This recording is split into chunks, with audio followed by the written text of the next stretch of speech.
Bean Soup Times is on a mission to create dope content that entertains, educates, and empowers the Black community.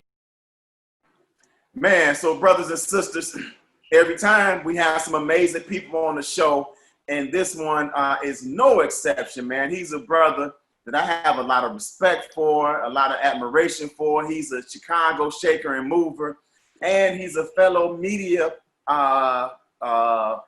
future conglomerate on his way, man. He's halfway there, man, creating all kind of chains and social chains and news and information. And matter of fact, I'm gonna go old school. I'm gonna go old school on him right here. You know what I'm saying? Right. We got some of the records. How'd you find that magazine? Man, I had it in the archives, man. I was, COVID-19 got you cleaning up stuff. And I was in my 20s when I did that. I was in my 20s when I did that magazine. Yes, sir. Yes, sir. I found this one in the archives. Might be some more here. I might better dig up. I'm sure. So, but man, we got Carl West, the founder, creator of Truth Be Told, 2BN News Media, the publisher of Midwest Gap. That's the parent company, man. It's a pleasure to have you on the Black Business Matters show. What's going on, brother? Tory, man, I'm just happy to be here. I spent some time. I was actually in Arizona for the last 5 days. I just got back, and so got work to do, man. That's all. Got work to do. Yes, sir. Man, well, I consider you a colleague and a peer, and I think we kind of like the new old guys. You know what I'm saying? We're new generation. You've been doing some incredible stuff in media, taking a page out of, Ebony and Jet and the Citizen, some of those stalwarts that have been around for a while, but you're creating a new shift in media in Chicago, man. So tell me a little bit about how you got started, why media interests you, and what you're going to be doing for the future. Well, how I got started is let me go with that question first. Like anything, you have a dream, right? You have a dream of fulfilling some responsibilities of people that you've been mentored by, that you've seen in your journey, like John Johnson and Bill Garth, for instance. And so I had a chance to be gifted with those men's presence, and they triggered something because they created something, and I thought media was the best place for me. And so when I graduated college, a couple of years working on the stock market, I was around a bunch of entrepreneurs, because on the stock market, these are all self-employed men and women and organizations creating viable businesses through the stock market. So I did that for about 6 years. And then I always had this inspiration to do media. So I decided that it was time to stop. So I think at about 28, I resigned, and the rest is history in terms of pursuing my media career. In terms of, I always went to, it was about ownership. It wasn't about, I became a writer through default. It was about owning a media company that could be a platform for aspiring writers, PR publicists can have, photographers can have a place to showcase their craft. I really became a writer by default, because as the early stages, I couldn't get nobody, that magazine you was holding up, I couldn't get nobody to write for me of credibility. So I had to script all of the content myself. And, and there was a lot of errors and mistakes in that magazine. So I took a lot of heat early on. People beat me down because, it wasn't a polished product, but I stayed the course. I knew what I wanted to do. And like anybody, you study, you work, you shoot 3,000 shots at night in the middle of the night when everybody else is asleep, and you get better at those shots. And so I got better at being able to, script meaningful content that was near flawless. There's no such thing as a perfect product. I don't care what nobody tell you. No product is perfect. There's a flaw somewhere along the line. You may not see it, but there's a flaw in every product. That's because it's made by man. Even man is flawed, and we made by God. So you can imagine that men create products that are flawed. Yep, that's a fact, man. And you know, I know that all too well myself. And sometimes I will respond to people by highlighting to them that every single day, the New York Times posted corrections to errors that they have in their publication. They don't go a day without some errors. And now you can find them online. There's even more errors that they're correcting online. So sometimes we are a little harder on each other and we don't even realize, man, every single publication that's out there has errors to correct.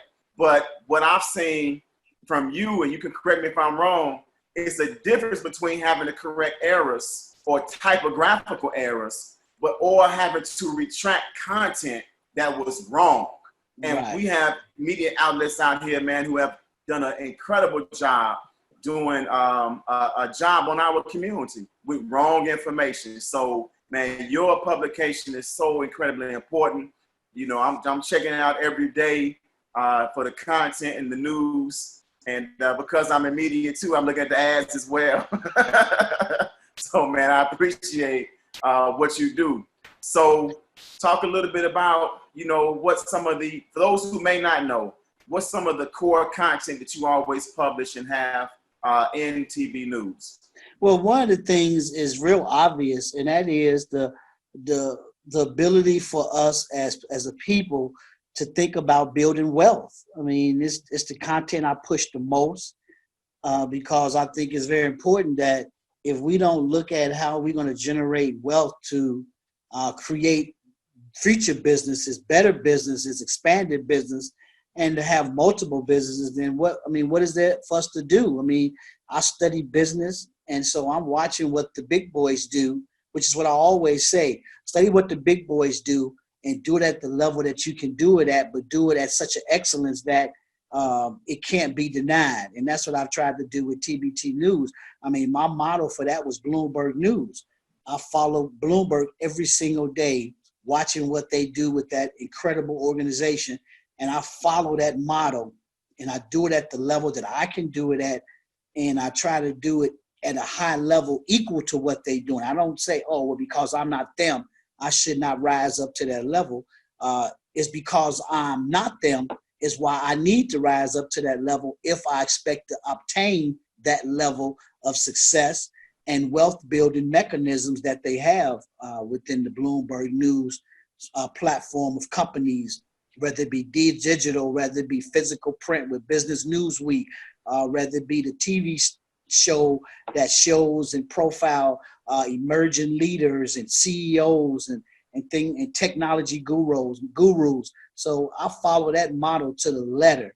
And so my content is going to always gear towards that. And I've been kind of focusing more so now on, with that, building wealth. You also have to look at excellence, right? How do we have Black excellence? How do you attain to greatness? I love to use this brand new thing with Michael Jordan in The Last Dance. I'm so excited about not in terms of jocking Michael. We've always known his greatness as an athlete, as a basketball player, but to really give you a behind the peak look at what it takes to become great, I think to me is what everybody should look at. Forget all the other stuff about who he liked and didn't like. And we all got folks in our journey that we don't like and dislike or get along with. That has nothing to do with it. What's important is how you figure out your objective. You go beyond the call of duty and you work hard day and night to fulfill your objective, and you let no one get in your way. No one. And in being in business and even in life, this is not a place where you don't walk around and say, I want to own a business so I can have friends. Who cares about that? If you acquire friends along the way because y'all have a commonality, because y'all had the same fraternity, sorority, right? Y'all went to the same college, whatever y'all shared interest is. And if that can create a friendship, then great. But you don't get in business to have friends. You don't get in business to have people like you. You get in business to fulfill your objective of building a business, making money, creating a future. and having great relationships with people in business respect you. That's it. The friendship thing is totally out of the equation. And that's what people get twisted about watching this Michael Jordan thing about, oh, he didn't have a bunch of friends. Who cares? He's 6-0 and winning. That was his main goal. And so if you trying to have a 6-0 record, a 6-2 record, a 6-5 record, like LeBron, a 3-8 record in your life of winning, and then friendship really takes a back seat. And so, that's how I attempted to live. And I used to always want to have friends. So whenever somebody critiqued me and called me, I always embraced them and let them in and tell me what they thought. And I realized I was taking input from people who knew absolutely nothing about what I was trying to do, I was doing. They just, like most people, who always have opinions. And so I learned to say now, before you could give me advice or express your opinion to me, what's your background, right? What's your scoreboard read like? What is your stats? And if your stats don't mirror mine, equal or greater than, please go share that with somebody else that your stats is equal or greater than theirs. But if you're not equal or greater than mine, don't try to call me and give me your friendship advice, because one, you ain't a friend, because my friends know not to do that.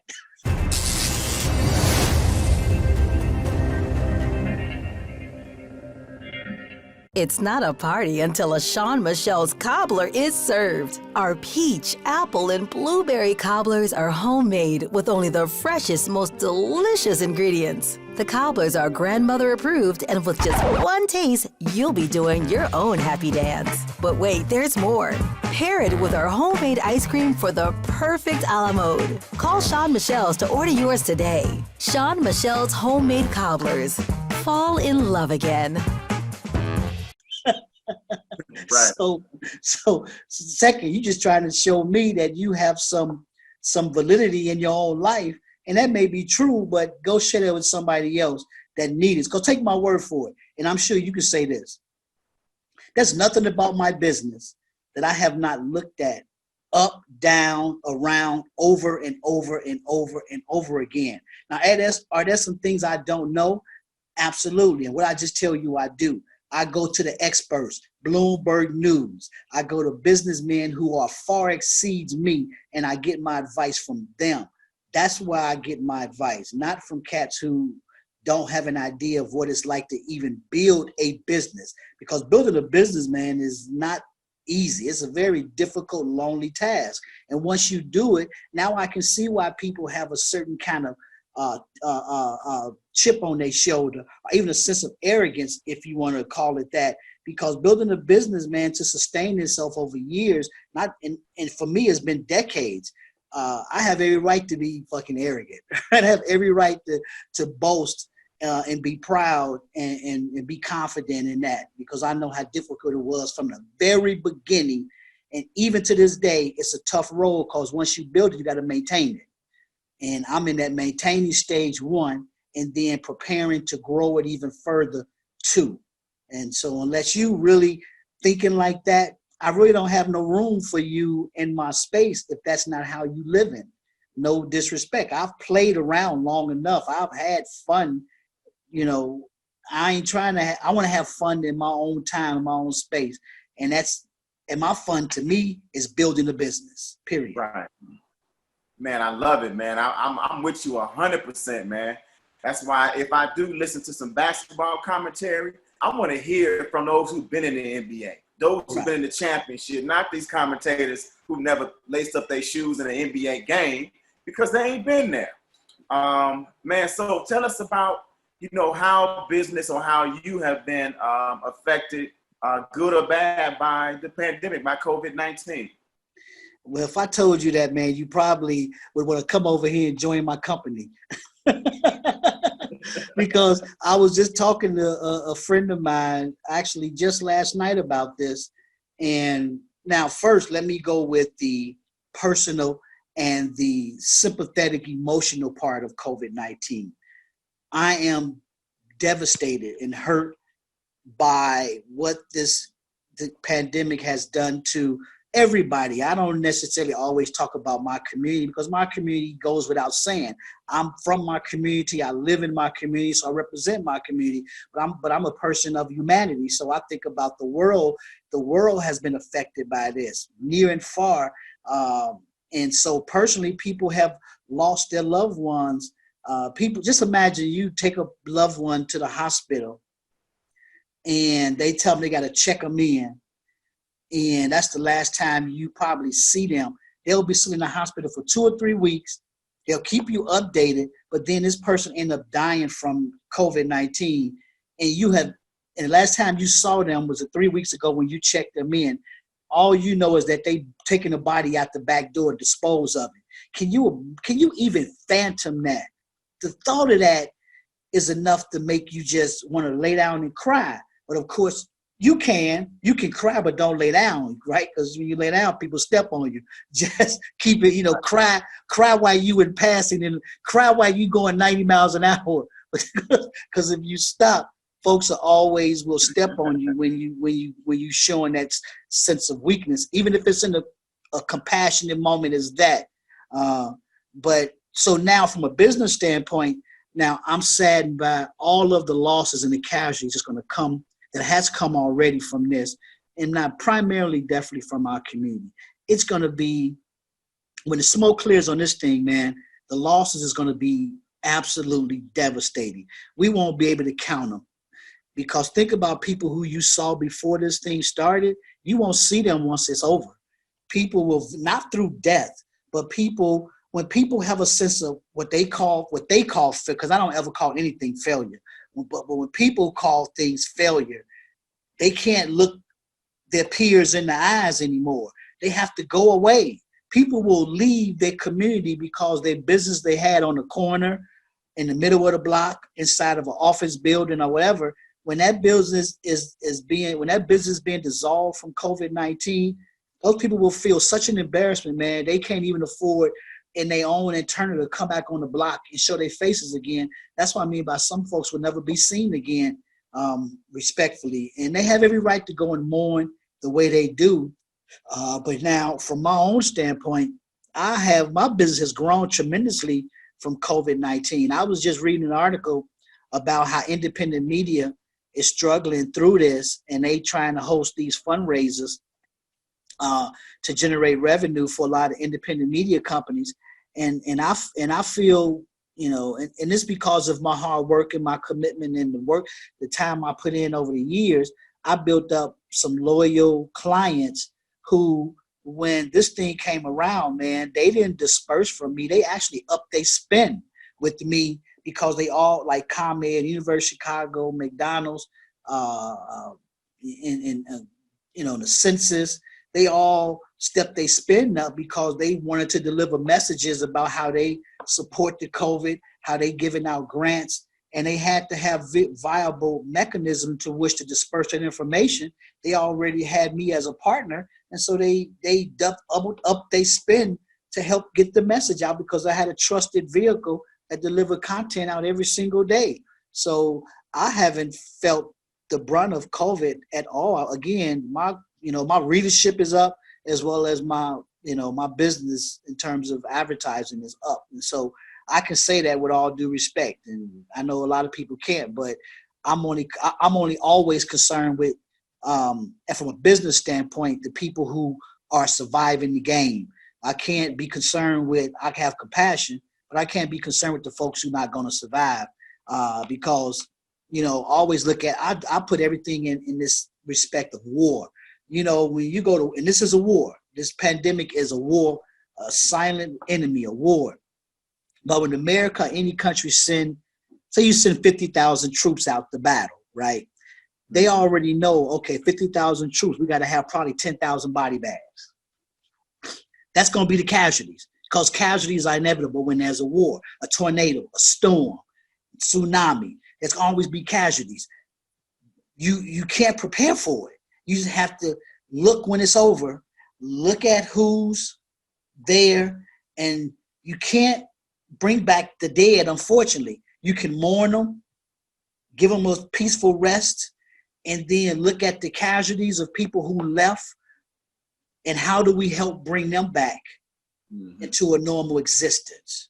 That's what's important, because death is inevitable to all of us. How you die is really irrelevant. When the casualties come, they come. And I learned this from the death of my little brother, who died of a drug overdose at 17. I was like 22. It was such an awakening for me to have it so close to me. Not only did he die, I found him in death. And so it really shaped me as I became older and got mature, understood death is inevitable. It comes when you least expect it, and it attacks everybody. No one is immune from it, because, Tori, we all will die. All of us will die. Right. So I don't look at death the way most people do. I feel for people because I understand the emotion behind it, but I'm like, man, bury the motherfucking key. Let's keep it moving, right? Because there's always life after.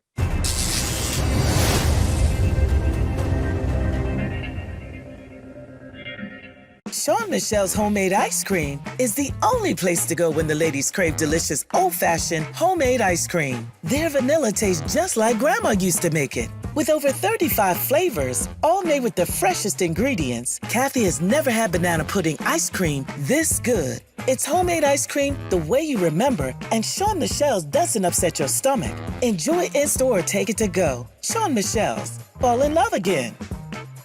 First-time customers, buy one, get one free. And that's what I've been writing about with the corona. For us as business people, as a community, where's our life after? Because when this thing is over, we still got to live. And what are each of us going to do? And hopefully, if you're smart and you innovative, you sitting in your lab during this time off, and you figuring out some way that when you do emerge from this, if you emerge from this, how you live better, bigger, stronger, faster.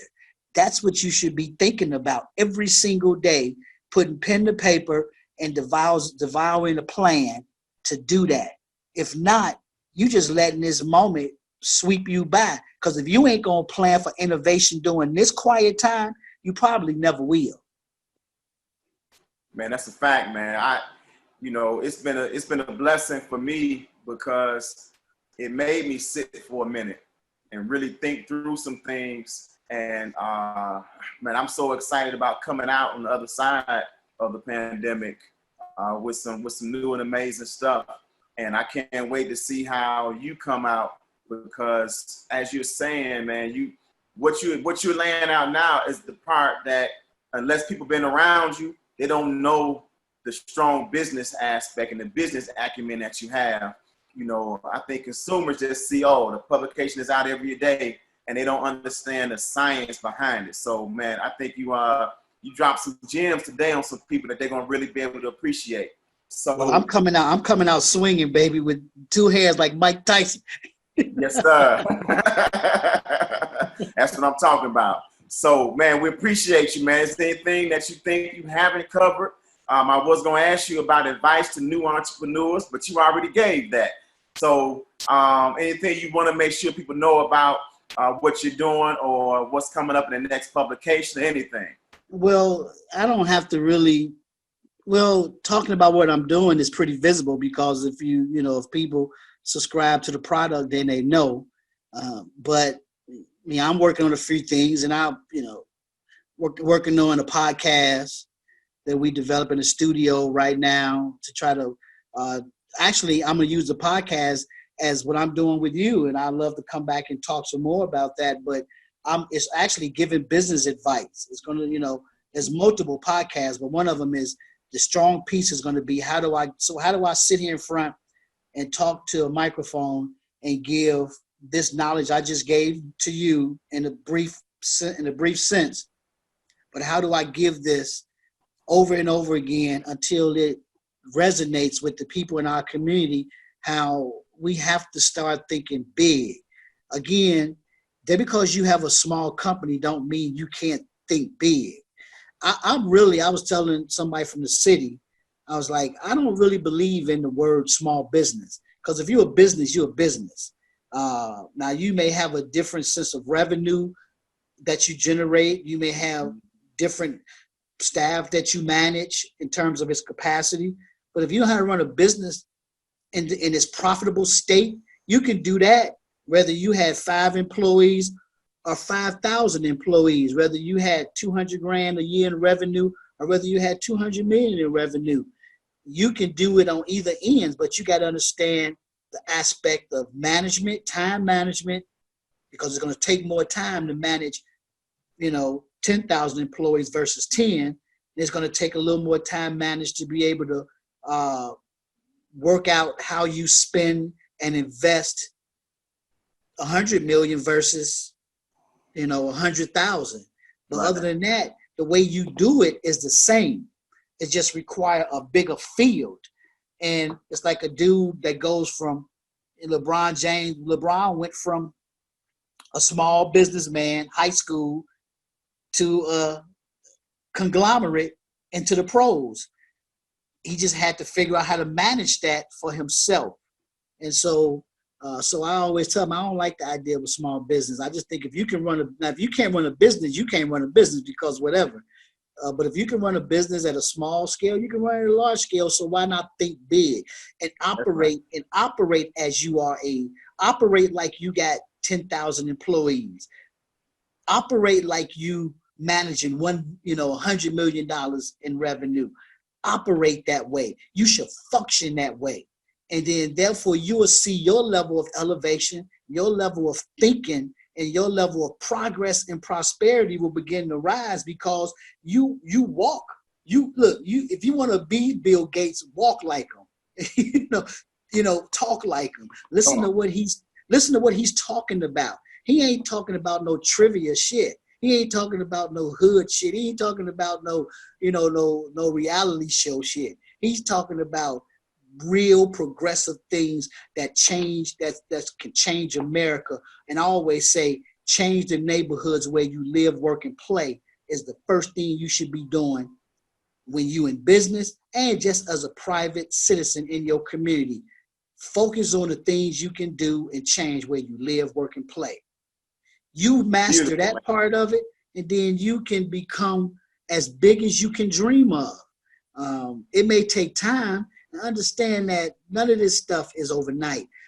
Enjoy the journey because that's all you got in the end of the day. Once you make money, it just sits there. But when you land back in your private time at night or when you get old and you start to deteriorate, you know what you have? You have those memories of when you once was and what you had to do to get there. Those are things that put smiles on your face, not what's in your pocket, but the fact that here's how you got there to get that. When you can enjoy that part of it, it is an amazing blessing for you to be able to do that. And again, every day I think about that. Business Matters. Put a smile on my face, brother. Yes, sir. Man, we appreciate you, brother. You heard it right here on Black Business Matters. We've been talking to Carl West, the publisher of the Midwest Gap publications. The current one is TBT News. Truth be told. So, man, we appreciate you, and we look forward to talking to you again on the Black Business Matters show. My name is Dolphin Norris. I'm one of the owners of Dan's Soul Food and Cafe, located at 2523 West 79th Street. Best in the Midwest. My partner is my mother. She's the oldest, wisest living person I know. She can look at her food and tell you if it's right or wrong. She wants 3 things. She wants her food to be good, she wants her place to be clean, and she wants excellent customer service. Well, we've been surviving the pandemic better than ever, and we've shut down the sit-down part. However, our carry-out, Uber Eats, and DoorDash has been up about 20-30%. So, but the main thing is that we're servicing people correctly, making sure they got good food at a good price, and they're comfortable with it, and they know that our place is clean. Hello, ladies and gentlemen, boys and girls. I am Adeline Bracy, the Mississippi Queen.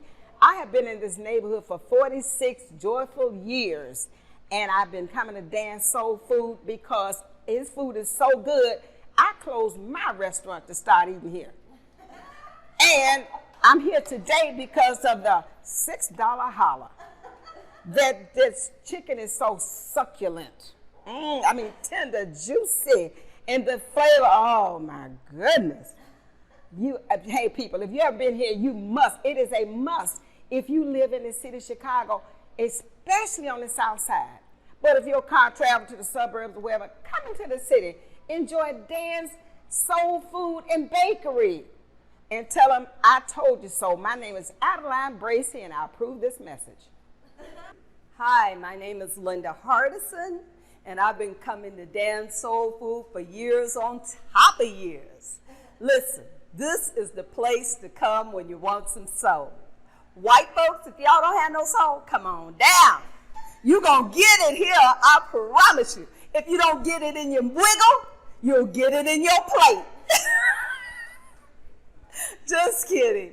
But this is good food, and we just want to thank our sister for being here for so long. She's a staple in our community, and we just thank you for that, sister. All right, y'all, have a blessed one. Come on down and eat at Dan's Soul Food.